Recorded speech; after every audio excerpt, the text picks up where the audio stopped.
Hello guys, তোমাদের সবাইকে স্বাগতম। আজকে আমি চলে এসেছি আমাদের মাঠে পাট কাটা দেখাতে, তাও আবার কেরালার মানুষকে। তো সেই কারণে চলে এসেছি। এই যে দেখতে পাচ্ছ আমাদের বন্ধুরা সব কাজ করছে আর একদম পাট কাটে একদম পালা দিয়ে ফেলালছে। এই যে দেখতে পাচ্ছ, হয়তো আমাদের গ্রামের মানুষ কিছু মানুষ ভাববে যে কি ব্যাপার, মুবারক পাটের ভিডিও করছে কেন। গাইস, এই পাটের ভিডিও যদি আমি কেরালাতে ছেড়ি, আমি কেরালার মানে একটু ফেমাস লোক, তো একদম বিশাল মানে ভাইরাল হবে। ভাইরাল হবে না? হ্যাঁ, কেরালাতে কিরকম ভাইরাল তুমি একটু বলো তো।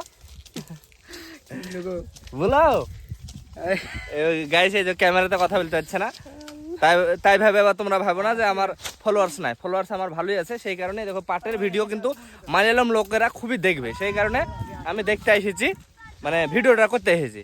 এবার এই ভিডিওটা মালয়ালমে বানাবো, ছেড়ে দেবো, একদম মিলিয়নে যাবে। মানে এই সব জিনিস তো মানে কেরালার লোক দেখেনি পাট কাটা, সেই কারণে আরো ভিডিওটা করছি।